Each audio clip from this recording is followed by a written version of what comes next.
नमस्कार, मैं नवीन जायसवाल। 4PM राजस्थान में आपका स्वागत है। पूरे देश की राजनीति में इस समय एक ही चर्चा हो रही है। किस तरह से भाजपा ने मुख्यमंत्री बनाए हैं मध्य प्रदेश, राजस्थान और छत्तीसगढ़, तीनों राज्यों में जो मुख्यमंत्री निकले हैं। मीडिया को इस बात का कतई भान नहीं था कि यही चेहरे मुख्यमंत्री बनेंगे। किसी ने भी खुलकर पहले घोषणा नहीं की। कोई आज की तारीख में भले ही कुछ मीडिया संस्थान दावा कर रहे हैं कि हमने ये नाम पहले चला दिया था, वो नाम पहले चला दिया था, लेकिन हकीकत यह है कि सारे संस्थान जितने जानकार हैं, राजनीति के जानकार हैं या जो नेता भी जुड़े हुए हैं, कोई भी नहीं समझ पा रहा था कि मुख्यमंत्री कौन बनेगा।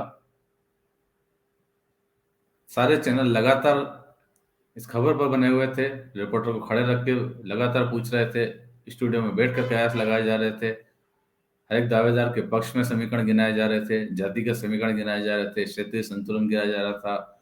ऊपर के नेताओं से प्रधानमंत्री मोदी की पसंद कौन हो सकते हैं ये गिनाए जा रहे थे, और अमित शाह की पसंद कौन हो सकते हैं, संघ किसके साथ में है, सारे समीकरण लगाए जा रहे थे। दावेदार के पास विधायक कितने हैं, किसके पास जन समर्थन है, किसके दम पर जीते हैं, इन सारे पैमानों को लगाकर तीनों प्रदेश के अंदर कई दावेदारों के नाम निकले। राजस्थान में वसुंधरा राजे तो दावा कर ही रही थी, लेकिन उसके अलावा बहुत सारे नाम थे। लोकसभा अध्यक्ष ओम बिरला का नाम भी था उसके अंदर। केंद्रीय मंत्री दोनों गजेंद्र सिंह शेखावत और अर्जुन राम मेघवाल का नाम भी था। जो सांसद चुनाव लड़ाए गए थे, दिया कुमारी, उनका भी नाम था। किरोड़ी लाल मीणा का भी नाम चल रहा था, और राज्यवर्धन राठौड़ भी पीछे नहीं थे। प्रदेश अध्यक्ष सीपी जोशी भी थे। बहुत सारे नाम थे। कहने का मतलब जितने नाम आप समझ में आता है सारे नाम चला लीजिए, गिन लीजिए। मैंने इतने नाम गिना, उसके बाद भी हो सकता है कुछ दावेदारों के नाम छूट गए हों।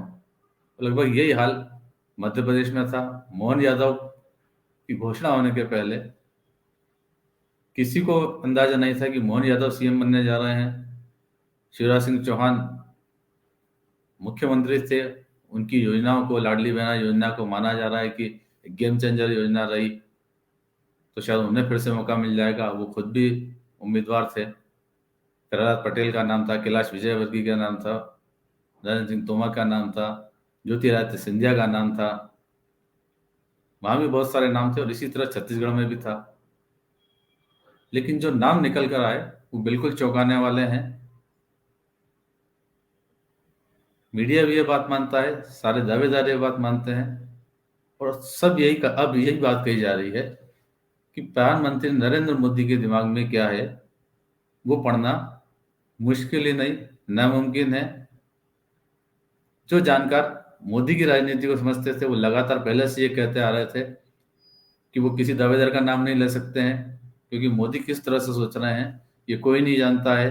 उनके दिमाग में क्या चल रहा है, किसके नाम की पर्ची खुल जाएगी, किसका नाम जेब से निकलेगा, पर्ची के अंदर उसका नाम होगा और वो मुख्यमंत्री बन जाएगा।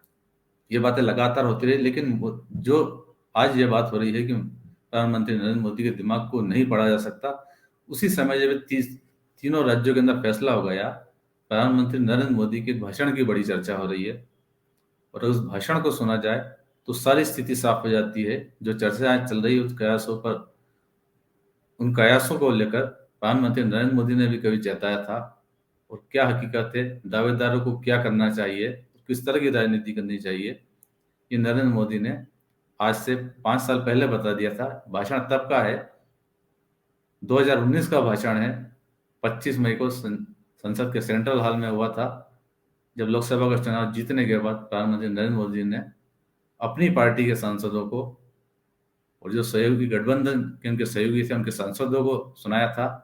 और दिलचस्प बात यह है कि उसके अंदर वसुंधरा राजे भी मौजूद थी, और जब प्रधानमंत्री बात कह रहे थे कि यदि शपथ के लिए आपका बुलावा भी आ जाए तब भी उसे पहले वेरीफाई कर लेना, तब ये बात सुनकर वसुंधरा राजे हंस रही थी। और कल आपने देखा होगा कि जब वसुंधरा राजे को राजनाथ सिंह ने पर्ची थमाई तो किस कदर चौंकी थी। तो सुनते हैं प्रधानमंत्री नरेंद्र मोदी का भाषण, बड़ा दिलचस्प भाषण है। आपको अनुभव आ जाएगा थोड़े दिन में। अभी तो मुझे सबकी सूची, कौन जीत करके आए हैं, कौन नहीं आए हैं, सारी चीजें अभी तो देखना मेरा बाकी है। लेकिन इस देश में बहुत ऐसे नरेंद्र मोदी पैदा हो गए हैं जिन्होंने मंत्रिमंडल बना दिया है, और अगर सबका टोटल लगाएंगे तो शायद एक 50 एमपी रह जाएंगे जो मंत्री के लिस्ट में नहीं आएंगे। और ये सबसे बड़ा संकट होता है जी। फिर हमको भी कहना है यार उस अखबार में आया है, जरूर मेरा नंबर लगेगा। मैं इतना हैरान हूं जी, आजकल लोग झूठे फोन करते हैं। मैं पीएमओ से बोल रहा हूं, आपका नाम तय हो गया, आप दिल्ली आ जाइए। अच्छा, वो नया होता है, वो आवाज भी पहचानता नहीं, वो भी मान लेता है जी। मैं कृपा करके कहता हूं, ये जो मीडिया वाले नाम चला रहे हैं वो सरासर भेद पैदा करने के लिए कर रहे हैं, भ्रमित करने के लिए कर रहे हैं, अफवाहें फैलाने के लिए कर रहे हैं, अपने बद इरादों की पूर्ति के लिए कर रहे हैं। आप इस भ्रम में कभी मत आइए। कुछ तो लोग आएंगे, अरे यार मैंने तो तुम्हारा कंप्यूटर पे नाम देखा था, रात को 9 बजे नाम था यार, राष्ट्रपति की यहां लिस्ट गई, तुम्हारा नाम क्यों नहीं आया? यहां तक जैसे मेरे बगल में बैठ करके बना रहा है। मैं लंबे समय तक मुख्यमंत्री रह के आया हूं, 5 साल यहां रह के आया जा रहा हूं। देखिए जी, ऐसा कुछ नहीं होता है जी। ये कोई अगर आपको सुना दे तेरा तो तय है और वो तुझे करवा देगा, वो मिला, कुछ होना नहीं है जी। जो कुछ भी होगा, जो नॉर्म्स तय होते हैं, नॉर्म्स के आधार पर होता है। न कोई अपना है न कोई पराया है, जो जीत कर आए सारे मेरे हैं। लोग होंगे जो आपको गुमराह करेंगे, आपने इससे बच के रहना है। सरकार और कोई बनाने वाला नहीं है, जिसकी जिम्मेवारी है वही बनाने वाले हैं। अखबार के पन्नों से न मंत्री बनते हैं न मंत्री पद चले जाते हैं। दोस्तों, ये भारतीय जनता पार्टी और एनडीए का कैरेक्टर नहीं है, और इसलिए कृपा करके शपथ समारोह तक मेहरबानी करके इन चीजों में कोई भरोसा मत करना। और आपको फोन आ भी जाए ऑफिशियल, जब आए तब भी वेरीफाई कीजिए,